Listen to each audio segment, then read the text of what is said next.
Ek wil nie sommer net inkom en dadelik oor die besigheid begin praat nie. Ek wil eers vir jou 'n klein stukkie van my storie gee, want dalk kan jy jouself daarin herken.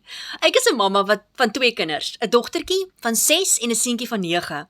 En ek werk al vir 27 jaar voltyds. So ek ken daai gevoel van altyd besig wees. Maar steeds voel dit nooit genoeg nie. En jy werk jou ure, jy gee jou alles, maar aan die einde van daai maand is dit nog steeds nie genoeg om alles reg te maak en jou drome te leef nie.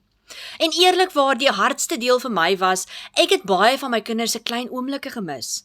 Daai laatmiddag by nasorg wat jy hulle optel, en daai tye waar jy inkom by die huis en jy is so moeg, maar daar wag nog huiswerk vir die kinders, kos maak, wasgoed en alles tussenin en dan moet jy nog jou man ook gelukkig hou. Jy kan hom nie afskeep nie.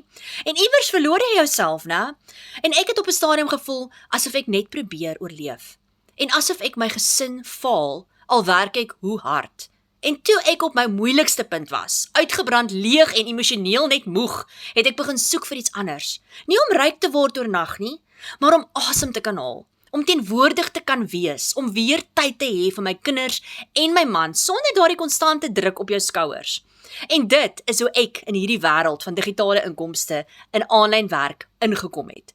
So kom ek vertel jou gou vinnig waaroor hierdie gaan. Nou jy kan vir 7 dae gratis in ons klaskamer inkom. Jy kan met 'n $10 jou eerste $100 verdien. Jy kan letterlik inkom en jou droominkomste kies. Wil jy $100 of 'n $300 verdien?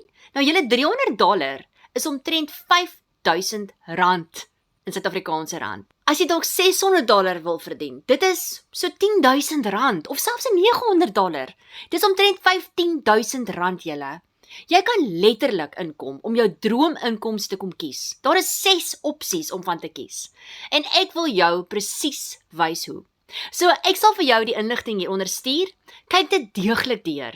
En wanneer jy reg is, laat weet my asseblief, dan boek ons 'n WhatsApp of 'n video oproep om jou keuses deur te gaan. Ek hoop jy het 'n fantastiese lekker dag met al hierdie inligting.